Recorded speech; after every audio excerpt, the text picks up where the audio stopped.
Bonsoir les camarades, je suis vraiment hyper contente d'être avec vous ici à Rezé ce soir et de voir qu'il y a autant de monde dans cette salle. Désolée pour celles et ceux qui n'ont pas de place assise. Je crois qu'effectivement on n'a plus de chaise en vrai, désolé.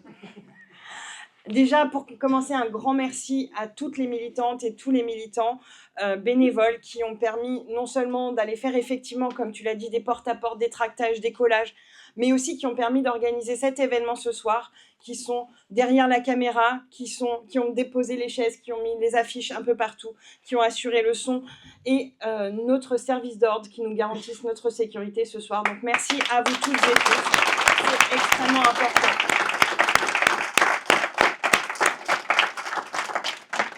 Un grand merci aussi à celles et ceux, citoyennes et citoyens, que l'on ne connaît pas, qui découvrent et qui ne nous connaissent pas non plus, et qui découvrent les Insoumis ce soir.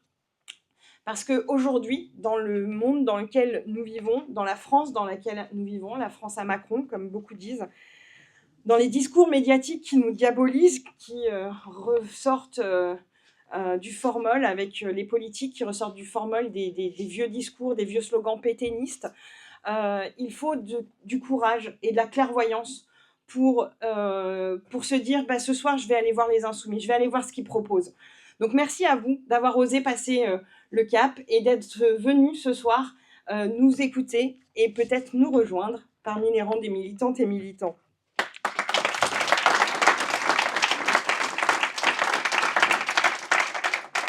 Je vous l'ai dit, ils ont sorti du formol des phrases comme l'anti-France, qui est un slogan antisémite à la base, comme travail, famille, patrie, qu'on ne présente plus, même normalement dans les livres d'histoire, ça aurait dû quand même éveiller des choses dans leur tête, mais ils ont rajouté ce petit truc macroniste en plus, à savoir le mérite. Merci à eux. Ce qui nous dit bien qu'effectivement aujourd'hui c'est toute la droite, et même plus que la droite, qui dévoue finalement les mots, qui ressortent du formol tout ce qu'il y a de plus rance de notre histoire. Et qui en difformant tout ça, ils font passer les antifas pour des fachos, ils font passer les antiracistes pour des racistes, ils font passer les féministes pour des féminazis, c'est ça?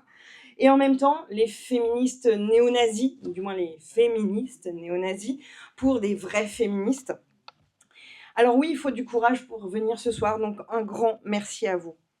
Et j'ai une pensée pour l'extrême gauche, la vraie. Celle qui est anarchiste, celle qui est anticapitaliste, décroissante, pour celle qui est révolutionnaire, la vraie extrême gauche. Et j'aimerais les remercier aussi, parce qu'aujourd'hui, c'est elles et eux qui sont avec nous les derniers remparts contre l'extrême droite. Et je sais que c'est dur pour elles et eux aussi.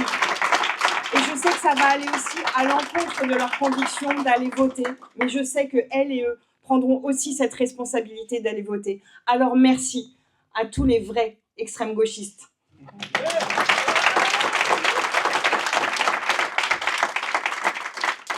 Et parce que ce soir, nous sommes là en tant que résistants, au final, face au fascisme, face au suprémacisme, face à l'obscurantisme, face à toutes les idées rances qui opposent les gens entre eux, face à cette extrême droite qui aujourd'hui est véhiculée par absolument toute la caste de droite vaguement et de gauche, qui n'a plus de gauche que finalement l'étiquette que le Conseil d'État veut bien leur donner, et qui nous fait honte. Et qui nous fait honte parce que ça nous fait honte de vivre dans un pays qui détruit nos institutions, qui monte les gens les uns contre les autres en fonction de leur couleur de peau, en fonction de leur orientation sexuelle, en fonction de leur genre, en fonction de ce en quoi ils croient ou de qui ils aiment ou de ce qu'ils aiment. Ça nous fait honte de voir notre héritage détruit, cet héritage du Conseil national de la résistance, cet héritage qui disait pourtant plus jamais ça. Ça nous fait honte de voir les mécanismes de protection que le CNR avait mis en place pour nous protéger contre le fascisme, à savoir l'éducation, la santé, la sécu, tout ça détruit. La sécu, je le rappelle, c'était de chacun selon ses moyens, pour chacun selon ses besoins. Et là, on voit que cette promesse, elle est rompue. Elle est rompue parce que déjà, il y a au bas mot, 13 335 millionnaires, mais ce qui paraît, et ce qu'on m'a soufflé dans l'oreillette avant que je prenne le micro ce soir, c'est qu'en réalité, il y aurait peut-être même jusqu'à en vrai 100 000 personnes. Donc bon, allez, on va dire 50 000 millionnaires qui, finalement, s'affranchissent littéralement de cette solidarité et justement, de cette cotisation selon leurs moyens. Par contre, ils sont les premiers à profiter effectivement de la solidarité nationale, quels que soient leurs besoins. Mais de vous reprocher à vous qui cotisez, d'être des profiteurs finalement de cette solidarité. Comme si ce n'était pas justement l'ADN de ce pays et l'ADN de ce dispositif totalement antifasciste que d'être solidaires les uns avec les autres, les unes avec les autres. Et tout ce que cette extrême droite a rêvé de détruire, tout ce que cette extrême droite a rêvé de détruire, c'est le macronisme qui l'achève aujourd'hui, soutenu par le PS et même par l'abstention de certains écologistes.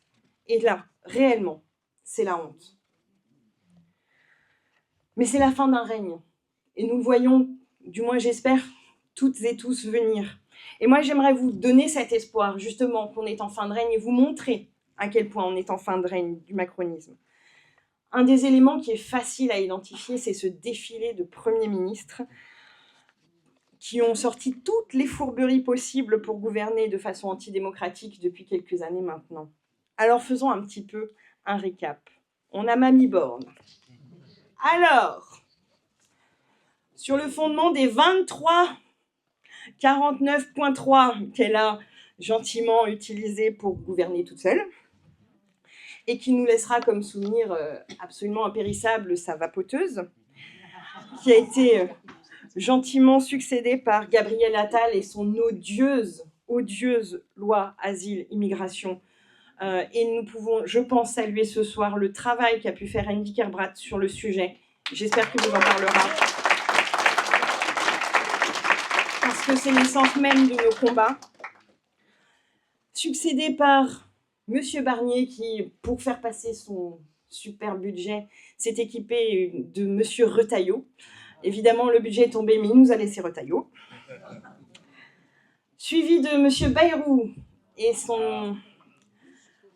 Oui, le suppôt de Bétarame, sa flopée de casseroles de Bétarame et ses nombreuses diversions, que ce soit pour faire diversion sur la réforme des retraites avec son conclave et ces 2 jours fériés que vous alliez gentiment payer pour ses beaux yeux, mais aussi les discours dégueulasses qu'il a pu avoir sur l'immigration, notamment dans les Outre-mer, et qui nomme malgré tout Monsieur Manuel Valls, ministre des Outre-mer, merci à lui, mais qui a gentiment aussi abandonné Mayotte lorsque Mayotte a été frappée par les ouragans, les intempéries, et aujourd'hui encore, les Mahorais, les Mahoraises sont toujours laissés à l'abandon.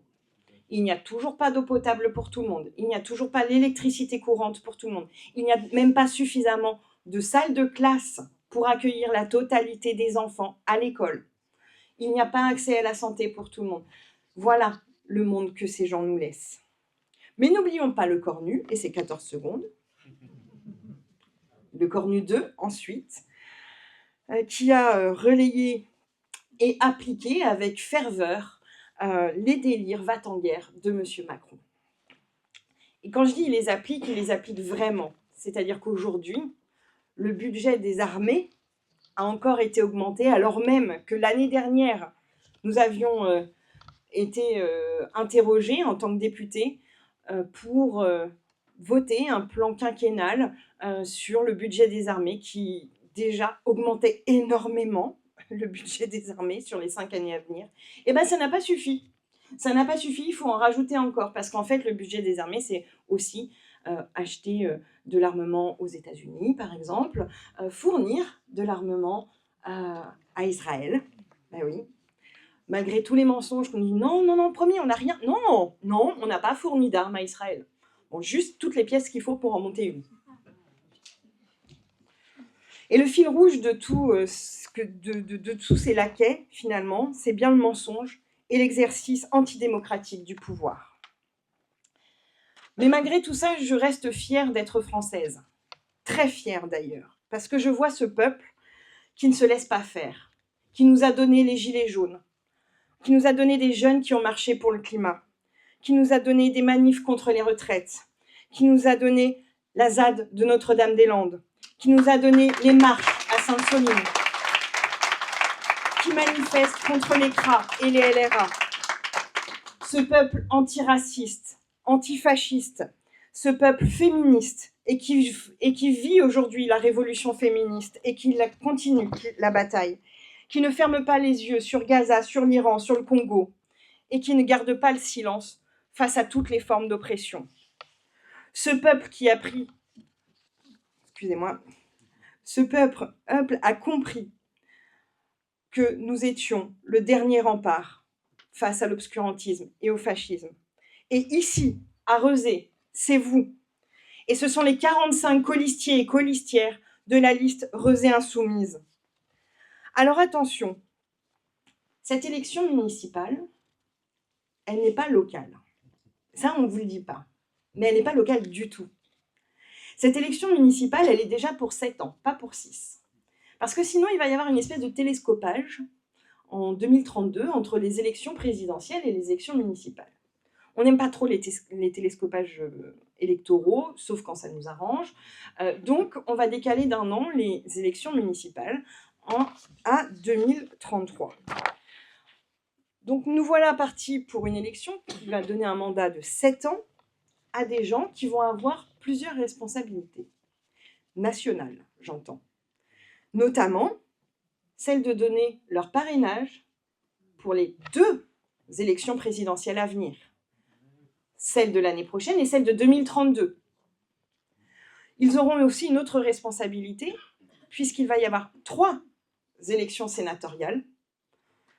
Ici, nous ne serons concernés que par une seule, mais ça n'empêche que tous les élus de France auront effectivement à vivre 3 élections sénatoriales.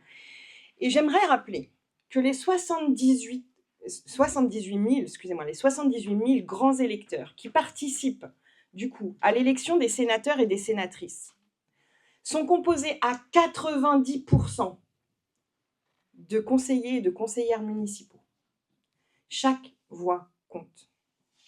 Chaque voix compte, et quand 90% ce sont des conseillers et des conseillères municipaux, et qu'on connaît le rôle du Sénat. Le rôle du Sénat, aujourd'hui, c'est ce qui fait qu'ils ont supprimé récemment, là, dans le budget, ils ont supprimé tous les dispositifs que nous, à gauche, on avait réussi à mettre en place pour aller chercher un peu de pognon dans la poche des plus riches qui arrivaient à échapper à l'impôt. Les sénateurs l'ont supprimé. À chaque fois que nous mettons en place des dispositifs qui préservent la santé des gens, qui préservent l'écologie, qui préservent les dérives sécuritaires, les sénateurs les suppriment. Voire pire, ils nous proposent des lois qui sont là, littéralement, pour s'en prendre à vous, pour s'en prendre aux plus précaires, pour s'en prendre aux minorités. Ils sont là pour déposer ce genre de loi.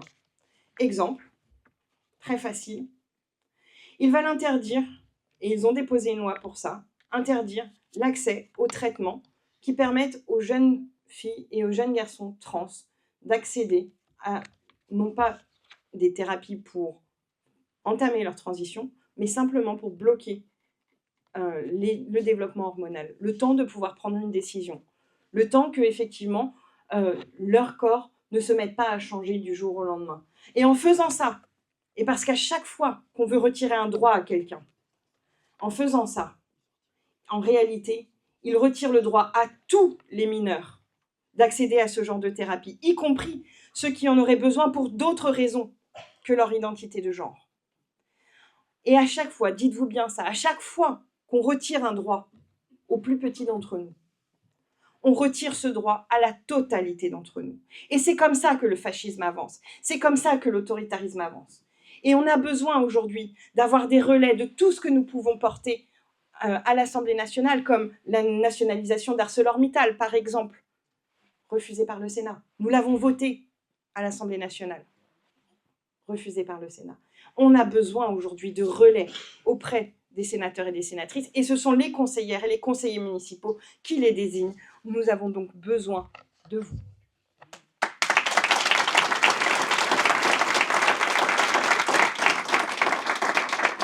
La proposition qui vous est faite par la liste Rezé Insoumise ce soir, c'est un projet d'avenir en commun qui se construit localement avec chacun d'entre vous. Et malgré les coupes budgétaires, malgré ce que Macron essaye de faire partout, nous savons que nous pouvons faire mieux. Nous allons mettre en place le référendum d'initiative citoyenne, mettre en place le référendum révocatoire pour pouvoir dégager ces élus qui ne tiennent pas leurs engagements, les conseils de quartier pour pouvoir enfin remettre de la démocratie dans nos villes. Et ici à Rezé, la mairie qui se porte partie civile à vos côtés lorsque vous êtes effectivement victime d'une affaire de discrimination. Tout à l'heure, Rachid l'a très bien démontré. Avoir quelqu'un qui ne vous laisse pas seul lorsque vous êtes victime.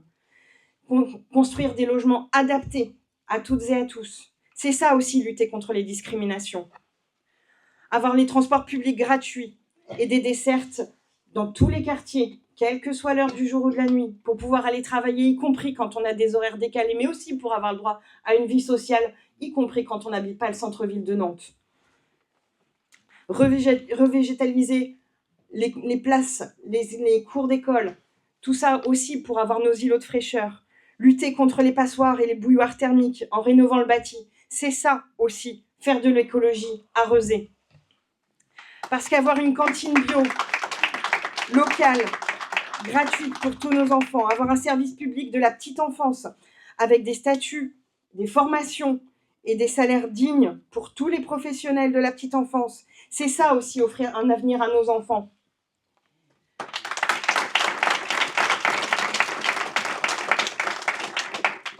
Alors nous devons bâtir ensemble notre avenir en commun. Et nous pouvons faire société grâce à cette liste Rezé Insoumise. Menée par Rachid Zenaïni. Merci Rachid d'être là. Alors vous toutes et vous tous, entrez dans la résistance. Mobilisez-vous, votez, faites voter, portez des procurations, allez chercher chaque voix là où elle est. Et ça nous permettra enfin de prendre cette mairie.